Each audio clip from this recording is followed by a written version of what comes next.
With college prospects now banned from visiting NFL teams due to the coronavirus pandemic, and with doctors being unable to examine players on those trips, Tua Tagovailoa will remain the draft's top medical mystery, with teams being unable to get the look at him that they wanted. And so let me bring Shefty back into the conversation here. You know, we talked about it a little bit earlier. What might the Dolphins be considering doing? Do they feel they can get the quarterback they want at 5? Do they need to go up? They are not. I'd love you to expand on that thought that you posted there. They probably will not get the kind of look at Tua that they were expecting to. Well, Greeny, talking with teams this week, this is a topic that came up a couple of different times. And we all know that teams are not going to get to examine prospects, medically speaking, the way that they would like. Yes, they got to look at them in Indianapolis, undoubtedly. But they would like a further look, a more extensive look, especially at a player like Tua Tagovailoa, when you're going to invest in him and potentially trade up for him and put a lot of money into him and use your first-round draft pick on him. You want to be as convinced as possible. You want as thorough a medical evaluation as you possibly can get. And that is part of the draft process. But the NFL this year has banned players from visiting teams' facilities. They've shut down the team's facilities, as they should.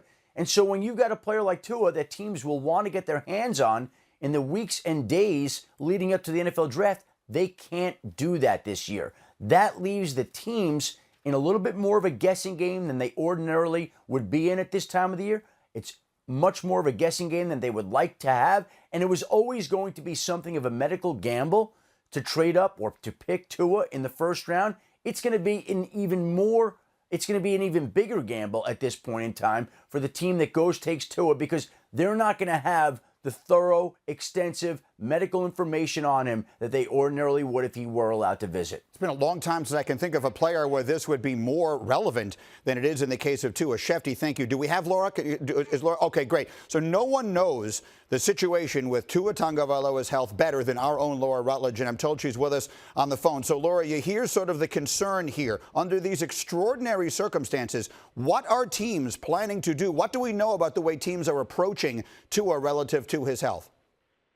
Well, look, Greeny, I think the most important date is still April 10th. If you remember, Tua's pro day was supposed to be April 9th, and then he would have gone to those combine rechecks April 10th in Indianapolis. Obviously, that is not going to happen now, but they will still do the MRI that they were planning to do on April 10th anyway. It'll just most likely happen in Birmingham, Alabama, or somewhere around those parts, maybe even in Nashville. Either way, that scan will still happen. And right now, just under these current times, they will have to take that MRI and send it in a huge file. It'll almost be like a Dropbox file, because it'll be such a large file, to all of the doctors that are associated with the teams that could be interested in Tua. And like Shefty said, this is not ideal by any stretch of the imagination, but this is really all that they can do right now to make sure that these teams at least have their hands on the MRI, which they would have gotten anyway in Indianapolis. So the other part of this as well is that Tua's camp right now is working on some sort of video that they would be able to give out to these teams, showing him throwing, showing him doing the exercises that people would want to see otherwise, and really trying to, replicate what these teams would be doing if they were able to see Tua in person. So very much uncharted territory. And to your point, Greeny, this was already complicated for Tua, and to add this into the mix, it just makes the stakes that much higher. But one other point that I wanted to give you, in talking to people affiliated with Tua and his group of advisors and people around him, they still feel very confident that the teams that were interested continue to be interested, and that those teams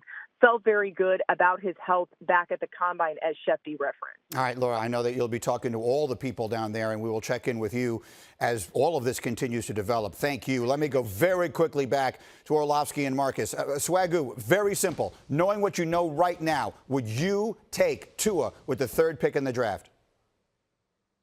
Not what I know right now. I would have to see him on those April 9th in 10 days. And if I can't, it's hard. It's a terrible situation. Him and Cam Newton are in similar situations as far as trying to determine their health, because if they're healthy, they're really good players. Dan, what do you think?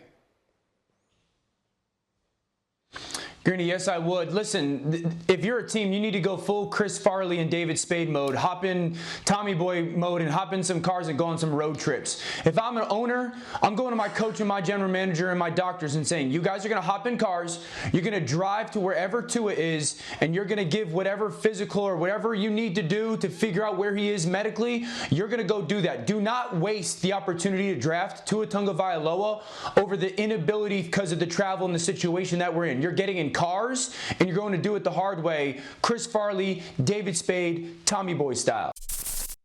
Thank you for watching ESPN on YouTube. For live streaming sports and premium content, subscribe to ESPN+.